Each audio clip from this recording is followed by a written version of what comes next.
పశ్చిమ గోదావరి జిల్లా భీమవరం నుంచి రాజమండ్రి వచ్చిన వ్యక్తి రాజమండ్రిలో గలం అనే పత్రికలో జర్నలిజం అరంగేట్రం చేసిన ఆంధ్రజ్యోతి, సాక్షిలో 18 ఏళ్లు పనిచేశారు. లీడర్ పత్రికలో కూడా 9 ఏళ్లు పనిచేశారు. ప్రస్తుతం ఓ యూట్యూబ్ లో ఛానల్ నిర్వహిస్తున్నారు.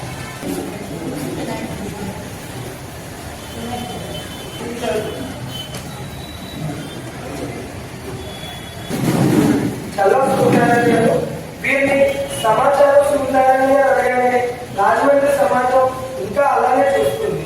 వీరు రాజమండ్రికి సుపరిచితమైన సమాచార పత్రికలో పనిచేసినడంతో ఈనాడులో సుమారు 7 పనిచేశారు. రాజమండ్రిలోనే పుట్టి రాజమండ్రిలోనే విద్యాభ్యాసం చేసిన రాజమండ్రి పత్రికా రంగంలో ప్రస్తుతం ఈనాడు సూచనలుగానే చలమణి అవుతున్నారు. ఆ సంస్థ వదిలేసినా కూడా ఆ తర్వాత సూర్య అనే లోకల్ దినపత్రికకు సేవలు అందించారు. వారికి మన రాజమండ్రి క్లబ్ తరఫున చిరు సత్కారం స్వీకరించవలసిందిగా కోరుతున్నాం.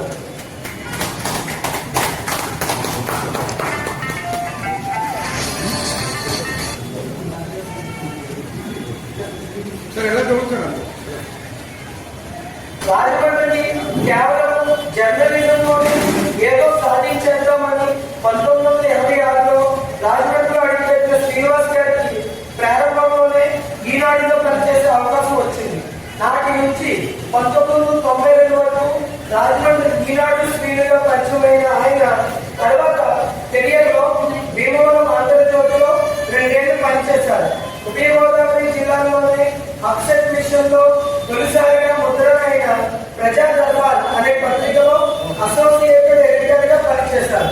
అనంతరం రాజమండ్రి తిరిగి చేరుకొని మాస్టర్ వీక్లీ పేరుతో జర్నలిజం వీక్లీ పేరుతో జర్నలిజంలో వివిధ ప్రయోగాలు చేశారు.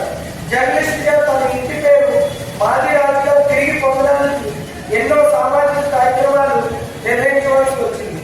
ప్రస్తుతం జీ ఛానల్లో పేరుతో ఓ యూట్యూబ్ ఛానల్ నడుపుతున్నారు. వారికి మన రాజమండ్రి క్లబ్ తరఫున చిరు సత్కారం. చదువుకుని జర్నలిజం వైపు ఆకర్షితులైన వ్యక్తి, లీడర్, విజన్, శ్రీదేవి ఛానల్ వంటి వాటిలో పనిచేసి ప్రస్తుతం సి ఛానల్ న్యూస్ ఇన్ఛార్జ్ గా చేస్తున్నారు. 1994 నుంచి జర్నలిజం నమ్ముకుని స్థాపిత నేటి తరం జర్నలిస్ట్. వీరికి మన రాజమండ్రి క్లబ్ తరఫున చిరు సత్కారం చేయడం జరిగింది. కలిసిపోయిన వ్యక్తి 20 ఏళ్ల పైనే సమాచారంలో పనిచేశారు. తర్వాత సిసిసి ఛానల్లో పనిచేసిన ఆయన సరికొత్త సమాచారం అనే పత్రికను నిర్వహిస్తున్నారు. వారికి మన రాజమండ్రి క్లబ్ తరఫున చిరు సత్కారం.